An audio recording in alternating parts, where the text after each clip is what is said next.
Bonjour à tous, j'espère que vous allez bien. Je suis ravie de vous retrouver aujourd'hui dans une nouvelle vidéo qui sera un tutoriel pour colorier la peau. Je précise que c'est ma façon de faire dans les coloriages d'Analine. Je ne procède pas forcément de la même façon pour les autres colos. Je précise également que c'est ma technique, que c'est pas la meilleure de loin. Il y en a qui font des coloriages mais de malades avec les peaux. Je vous montre juste ma façon de faire, j'ai toujours encore beaucoup de mal à les réaliser, donc j'espère quand même que ça va vous plaire et je vous laisse tout de suite avec la suite.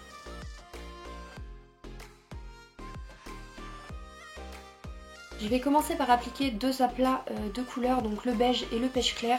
Pourquoi ces deux couleurs? Parce que je trouve que le beige est trop jaune et le pêche est trop rose. Et l'assemblage des deux, je trouve que ça donne juste la couleur que je recherche. Donc j'applique toujours les deux couches sur couche, donc deux aplats avec vraiment peu de pigments déposés, vraiment un aplat vraiment sans appuyer sur le crayon.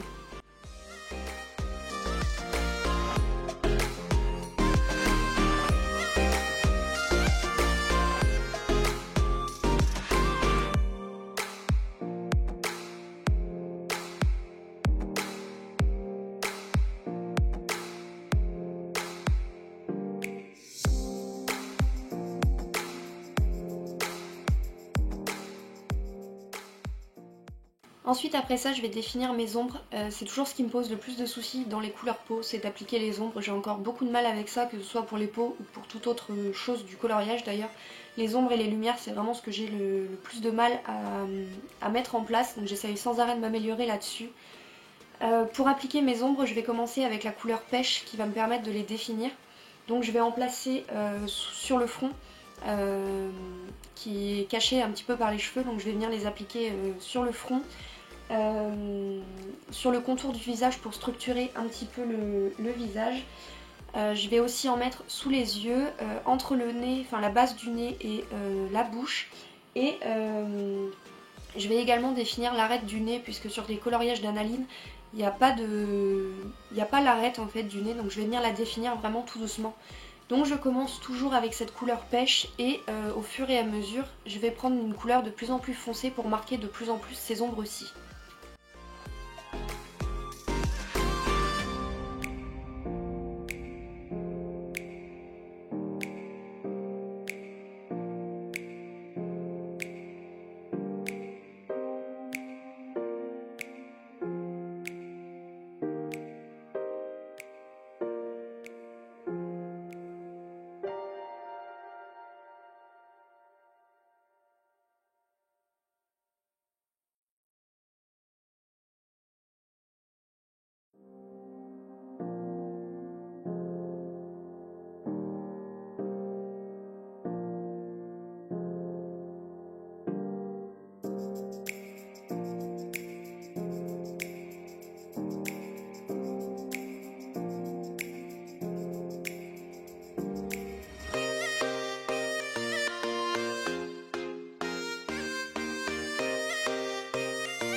Une fois que j'aurai marqué toutes mes ombres, je vais venir faire le travail inverse, c'est-à-dire que je vais partir de ma couleur la plus foncée, donc la couleur ocre brûlé que j'aurais déjà déposée. Je vais ensuite passer à la couleur nectar pour estomper, enfin dégrader cette couleur très foncée.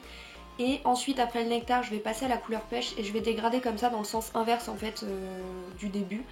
Donc je vais descendre mes couleurs du plus foncé au plus clair. Et une fois que j'aurai estompé et élargi un petit peu ces couleurs foncées, je vais venir terminer avec la couleur que j'avais posée au début, donc la couleur pêche, qui est un petit peu plus rose du coup qu'au début, mais je trouve que le rendu est pas mal avec cette couleur. Donc c'est cette couleur que je viens de placer tout en dernier pour terminer les couleurs d'ombre du visage.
Ensuite, j'ai appliqué un petit peu de couleur rose sur les pommettes pour donner un petit effet blush, vraiment très discret pour le coup parce que j'ai fait une peau relativement foncée, entre guillemets, elle est pas foncée mais elle est pas blanche quoi.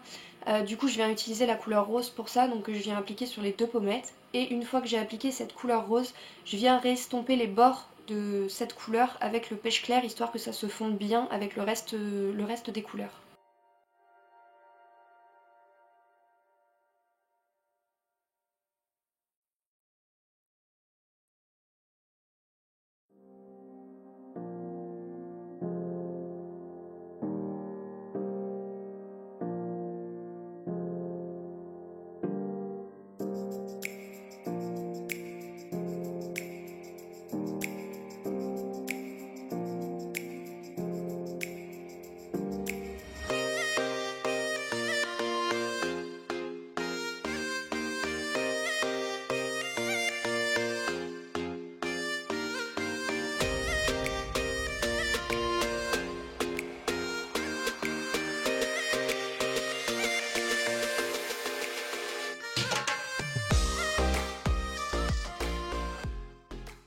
Et enfin pour terminer, c'est quelque chose que je fais sur ces coloriages-ci, puisque les Prismacolor étant très gras, ils ont tendance à passer par-dessus la couleur noire du dessin de l'illustratrice en fait, et je trouve que ça manque du coup d'intensité au niveau du noir.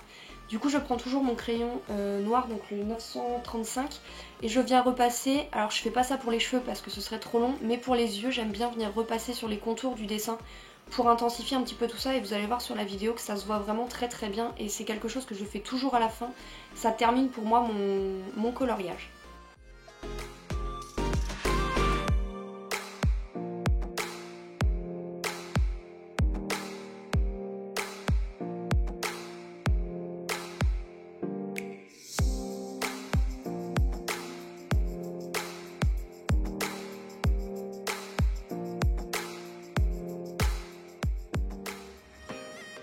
Donc voilà, vous avez pu voir comment je réalisais ma couleur peau dans ces livres-ci. J'espère vraiment que ça vous aura plu.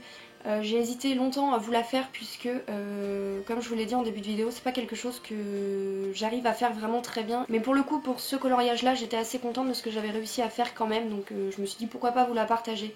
Donc j'espère quand même que ça vous aura plu. N'hésitez pas à me dire ça en commentaire si c'était assez clair. Si vous avez des questions pareilles, n'hésitez pas.